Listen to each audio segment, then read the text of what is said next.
Socializing 15.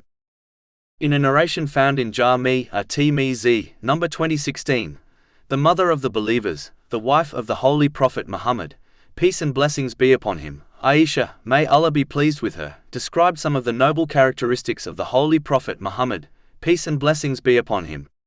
She advised that he was neither obscene nor loudmouthed. He never replied evil with evil, and instead forgave and overlooked the faults of others. First of all Muslims must understand that it is a duty on them to adopt the noble characteristics of the Holy Prophet Muhammad, peace and blessings be upon him. Chapter 3 Ali Imran, verse 31. Say, if you should love Allah then follow me, so Allah will love you and forgive you your sins. And chapter 33 Al-Ahzab, verse 21. There has certainly been for you, in the Messenger of Allah, an excellent pattern, for anyone whose hope is in Allah and the Last Day, and who remembers Allah often. A Muslim must never act or speak in an obscene way, as this is hated by Allah, the Exalted, according to a narration found in Imam Bukhari's Adab al-Mufrad, number 464. Behaving in this manner is the very essence of bad character. And as good character will be the heaviest thing in the scales of Judgment Day, according to a narration found in Jami'a number 2003, one can predict the evil outcome of the one who reaches the Day of Judgment as an obscene person.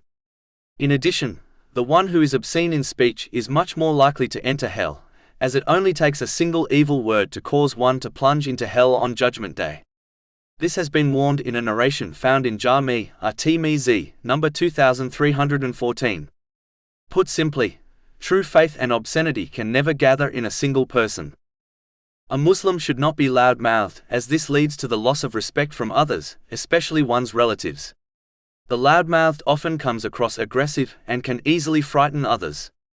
This contradicts the behavior of a true Muslim.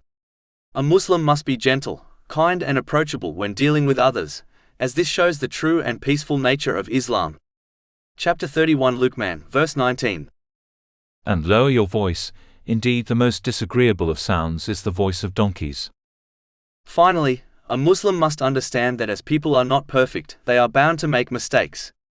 Just like a person desires to be forgiven by Allah, the Exalted, they should overlook and pardon others. Put simply, how one treats others is how they will be treated by Allah, the Exalted. It is foolishness not to forgive others, yet expect the forgiveness of Allah, the Exalted. Chapter 24 An-Nur, verse 22. And let them pardon and overlook. Would you not like that Allah should forgive you?